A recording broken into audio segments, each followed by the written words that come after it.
Next guest, here's former U.S. Ambassador to Canada, Bruce Heyman. Hi, Ambassador Heyman. Good to see you as always. Good to see you.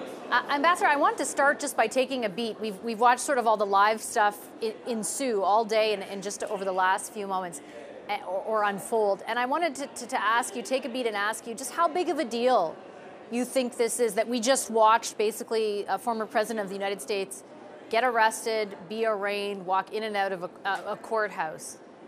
This is huge. I've been reflecting so much on the importance of our liberal democratic order of things between our two countries and the way we've promoted democracy around the world. But one important part of that is an independent, effective judiciary. And with that independent, effective judiciary, we require that in the United States. But we've had a president who's had complete disregard for the rule of law. And he's done it his whole life, but he seems to have gotten away with it up until today. And today may be the beginning of a series of events that take place where he will be held accountable for his actions by law enforcement authorities in multiple jurisdictions. But somebody had to go first, and this was a big moment, especially in his hometown of New York, where he behaved, I think, quite improperly for a number of years. And these indictments, this is quite a large number, and a large number of felonies that he's being indicted for, and conspiracy. This is going to be a very difficult process for him to defend, I think. And but it's a very important day that it shows that nobody, regardless of who you are, what position you currently hold or have held, is above the law. I know, Ambassador, you know that he's said that this is politically motivated, and he's used that characterization to fundraise. For example, his campaign says they've raised about $7 million. We also saw supporters of his outside of the courthouse. What does that tell you? There's a fight within the Republican Party today for the soul of the party. Vassy, the United States needs an effective two-party system. We need a strong Republican Party and a strong Democratic Party.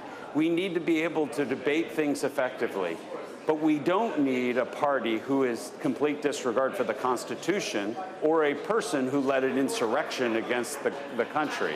So what it means today is Republicans need to take sides, and they are doing it.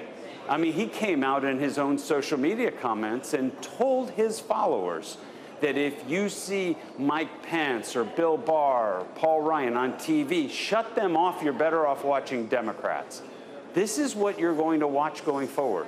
Where are Republicans lining up, and will they continue to follow him now that we've seen these indictments, and perhaps even more?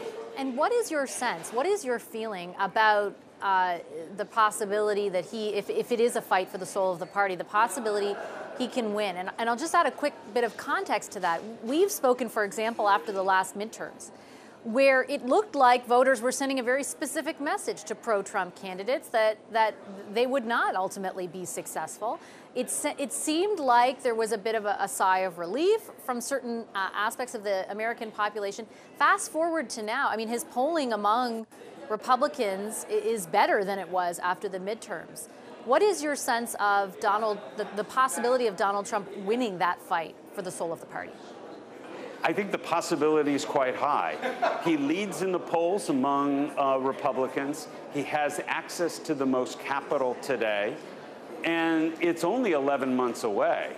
And while there are a few people that have entered into the Republican race, nobody is really challenging him for his pole position in being the nominee of the Republican Party. And that's what I mean, that this is going to be, a battle within Republicans. And the strange perversity of this is if a lot of Republicans enter the race, that increases the likelihood that he wins because his base is really solid. In a weird way, in political terms, he has a very solid base, but he has a ceiling. And if it was just Donald Trump against one or two people, I think he loses. But if dozens of people enter this race, then you're going to see the increased likelihood that he ends up winning. Okay, I got to leave it there. Ambassador Heyman, always great to get your perspective. Thank you. Great to be with you.